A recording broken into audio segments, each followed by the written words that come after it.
So I gotta give credit where credit is due. Honeymoon. She was in our live stream the other night, and she reminded me of a character that we haven't covered in a long time. Mainly because I thought he was gonna kind of get away with it, or at the very least, I just thought he was a bad person but didn't commit a crime. And I'm gonna explain to you who this person is, but this little clip right here might jog your memory.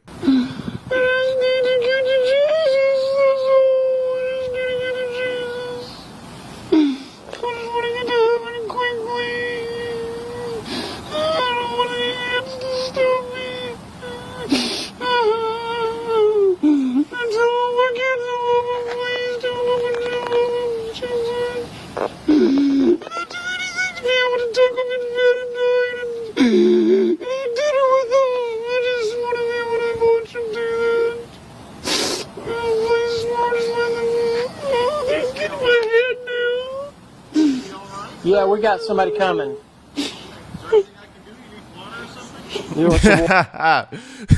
You need some water or something? I love that guy, bro. Shit. He's like that lady who said he needs some milk. Oh! Somebody! Oh! He needs some milk! That's the white version of he needs some milk right there. Does he need some water or something? Like, bro, get him a glass of water. Man, if you guys don't know who I'm talking about at this point in time, I'm talking about Pastor John Paul Miller. Oh my God.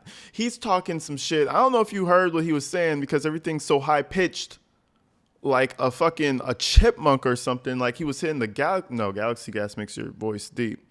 Anyway, he's over here saying he wants to go to Jesus. He wants to hurry, let it end, and go see Jesus. And he just wants to see his kids. And I don't know what he was saying about his kids and seeing Jesus, but the shit was weird, bro. Okay, you guys remember him, right? He had a wife, tragically, who they say, it was self-inflicted, but we don't know. She's no longer here with us. But everybody had their assumptions. Everybody had their digging they were doing. They're saying he was a weirdo. They're saying he had something to do with it. Why did he cremate the body so fast? He didn't let the family in. Everything was so strange. Even I was like, yeah, something strange. I honestly thought this thing would just die. I thought he would just move on and continue being the blobbery-nosed John Paul Miller. But lo and behold, the FBI seized all types of shit in his apartment. So we're going to go today. We're going to check that thing out. But before we move forward, I just want to give you a little refresher of how he was talking about his wife, because he did come out and have some words to say for the media or for his haters, right? Let me show you guys. Let me give you a refresher on how he was referring to his mentally unwell wife. Like she couldn't be left alone for 5 minutes, or she would be, I don't know, she would be cutting and scratching and scraping and trying to do something to herself if she was left alone, apparently. You and I have been talking since this happened, basically, communicating over text. Why now? Why the decision to speak now after all this time has passed? Where's your head at? Well, I think part of it is I finally got the approval of my attorneys to do so. They, the ones working on the defamation cases, they said it's easier to win a defamation case the more the people talk. And so they've been collecting a lot of evidence over the past while. And also I think that he presents himself in the way that he thinks that you would expect him to be reacting, but he's really bad at it. You're a bad actor. You know what I'm saying? He's not good at it. Like the whole face, like the whole, and he makes a joke and laugh at himself because, it's awkward. It's kind of awkward. So I'm just going to laugh the pain away. No, it's bullshit.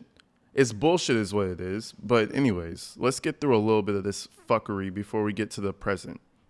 Now that some of the emotion has died down in the world and with people that are led by their feelings, I think now they deserve to hear some logic and some truth and make their own assessment. Do you miss her? Yes, sir.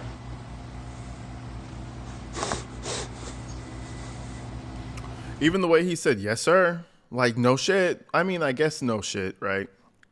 I guess, like if he actually did love her, no shit. But just the way he said it, it's like an answer to a test. Yes, sir. What next? What's the next question? What's next? I'm ready. I got the right answer, didn't I? That's how it feels. They deserve to hear some logic and some truth, and make their own assessment. So. Do you miss her?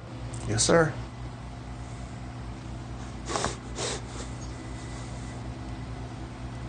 Yes, sir. Did you see this coming? Yes, but it doesn't change at all the power of the pain of reality. I saw it coming for years. I told them for years this would happen over, and I said if she gets off her medicine, suicide is the next thing. She tried it in the past, but with me, she always remained okay with me. She was on her meds with me. She was healthy and happy. And even if she did get low or stop taking her medicine, I would help her get back on it. Imagine having that much faith in your wife. Like, yeah, if she's left alone, yeah, she gonna end it, guys. This one, it's like owning a dog that just wants to run off of a cliff. If you don't hold the dog back, she's just gonna jump off the cliff. That's crazy. You're talking about your woman like that, the one that you love, even if it was true, which I don't believe it was. How you're just gonna go on television and tell people, yeah, she was a danger to herself. I couldn't do anything about it. I don't know. It seems insensitive, and everything about his demeanor just seems like bullshit to me. And things would be fine without me and with her family. She's off meds and she committed suicide. And I told them this would happen over and over again. I tried my best to stop her from getting a gun. I went to judges. I have copies of all the police. I talked to her counselor, the pastor she was going to, her family, her friends. I told them all, don't let her get a gun. Do whatever it takes, prevent her from getting a gun. And when she was with me, she was never able to go that far. But with okay, one thing I will say about the whole don't let her get a gun, I think that's all fucking bullshit because she's never had one. And then when the one day she decided to go get one and do what she did, there was no fucking problem to get one. I don't think she ever wanted a gun until she made that decision very recently. The whole thing where he's like, oh yeah, I've told her before, like, oh, the theme of gun popped up, right? Bro, I feel like she probably never wanted a gun, never thought about getting a gun. Why are you bringing that up now? To make her look bad. That's exactly what happened, and it destroyed me, and I still haven't really grasped it. Like, it hasn't. I kind of keep putting off the reality of it, and I try not to think about it as much as I can. What was going on in your marriage the week Micah died? The week she died, we didn't talk that entire week. I'd emailed her several times that week, and my regular emails are sending her letters telling her that I love her. And she came over to the house. The last time I saw her was a few weeks before she passed away. We spent about 4 hours together, and we hugged and kissed. And she was in and out of psychotic conversations. She would say, one thing about double agents that are following her. That was one of the. And one thing, I'm cool. Hold on. Conversations. She would say, I'm cool with the whole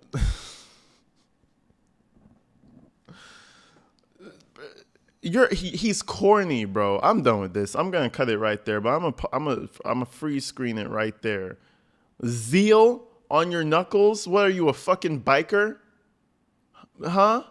Or are you a badass like sketch artist that's edgy who came from New York and shit? You're a fucking pastor. Now, I mean, if you're a pastor and you have tattoos, whatever, the life is life. But the fact that this man has been a pastor, then he's going to get all these little tattoos because Mika liked them. I got all these little tattoos. Everything about this man screams fucking fake. A borderline weirdo. Do you see the age difference between him and her? Do you see the age difference? Okay, there's typically negative things that come out of age gaps that wide. Just saying. Zeal on his knuckles. You look so fucking corny, bro. Please never go to a tattoo shop again. Jesus, they should fucking ban him from the fucking tattoo shop. He got zeal on his hands. Ban him. He can't come. Get the fuck out. The fuck is this? You're a who? Get the fuck out. Oh my goodness. Anyways, moving to present day. We got the FBI scratching, scraping, and raiding through shit. Let's go ahead and check this out. The FBI spent hours today searching the home of Solid Rock Church pastor John Paul Miller. Thanks for joining us at 6. I'm Trish Williford. Edward is off tonight. Well, Miller and his Market Common Church have been at the center of controversy since his wife Micah Miller was found dead in late April from a self-inflicted gunshot wound in Robinson County. Well, the home is in the Azalea Lakes neighborhood that's just off Highway 17 in Socastee. And that's where we find News 13's Adriana Lawrence live tonight. And Adriana, what have you learned since you've been there? Well, Trish, the Horry County Sheriff's Office and FBI officials were at John Paul Miller's home here for about 4 hours today. Now, as you can see here behind me, the scene is now clear and officials have left, but we did watch as officials carried boxes out of his home. Around 4:30, we saw as FBI officials walked out with boxes filled with items, a computer or small TV screen, and what looked to be an external computer server. More than a dozen Justice for Micah's support. Now, one thing I'll say, I don't know. I think she may have said an external computer hard drive or maybe an external computer server. One thing I will say, if a judge signed off on this raid, and it's not just the regular police, it's the FBI, bro, I think there's something to it. There's something there. And I was always wondering, I was like, maybe he was just a horrible spouse. You know, you can't go to jail for being a piece of shit to your spouse, like verbally abusive. Can you go to jail for that? I don't know. Drove her insane. Can you really go to jail for driving her insane? But the fact that the FBI is taking all his electronics, and in the first place they were allowed to go there and take all his shit out, that's how you know something's up. And I read somewhere that he left the home shortly before they came as if he knew somebody was coming. So I don't know if he has a lawyer. He clearly has a lawyer. He's making money. Trust me, that church is making money. Listen to me. That church is making money. If you thought that church was not making some fucking money, you would be wrong. Taxes where? What taxes? Who are taxes in the name of church? Just saying. He has a lawyer, 1,000,000%, probably a damn good lawyer as well, and he got the fuck out of there. I don't know if they were gonna do anything to him. They probably would have told him to get the fuck out. All I know, judge signed off on that, so that means something serious is like enough to make them be like, yeah, go check it out. And he's already reacting to it as if he's hiding something. We don't know what he left the house with. It could have been a little flash drive. Who knows? But anyways, let's continue. Reporters were outside chanting. Micah Miller's family attorney, Regina Ward, was also here watching it unfold. About 25 FBI officials responded to the home wearing gloves and shirts that said Evidence Response and Victim Services. One neighbor spoke to us about what he saw. I came outside and saw cop cars everywhere. Officers in the front yard with guns drawn, got a little bit nervous, and then I heard the bullhorn go off saying, "This is the FBI, we have your house surrounded. Come out with your hands up, we're here to execute a warrant." At that shit, that's how they do that shit? That's lit. That's lit. He should have fucking been there, bro. That shit. Imagine John Paul Miller blubbering and crying again. What a fucking bitch of a man, bro. I'm sorry. He is a bitch. He is the definition of bitch. When you think of a bitch, like a real, just a bitch-made human being, you think of John Paul Miller. His name pops up in the Urban Dictionary. Come out with your hands up, we're here to execute a warrant. At that point, I got a little nervous, and they yelled at me to grab my dog and go back into the house. I told him to fuck off. No, now we are working to learn more behind the FBI search tonight. Coming up on News 13 at 11, you'll hear from Micah Miller's family attorney, Regina Ward, on her thoughts from today. Live in Horry County, Adriana Lawrence, News 13. Anyways, I just wanted to pop up with that because that story irritated me and something about it just didn't seem right. And I truly thought that was just going to end there. I thought he was going to go back to giving his bullshit sermons, scamming the people in the congregation, selling his little fucking books or whatever the fuck he's got going on over there. I just thought it was going to be business as usual. But I am so happy. Now, listen, when the FBI comes through, I think there's something to it, man. Something happens when they come around. You know what I'm saying? When they come out, things turn up. So we'll see what happens. I just want to bring this up because I'm pretty sure we're going to be hearing about what was on those external hard drives.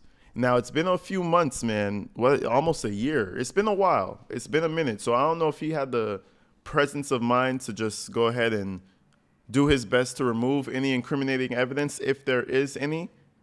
But we'll find out. We'll find out very soon. But until then, people, I'm going to see you guys later. I'm out here. Stay inside and stay safe.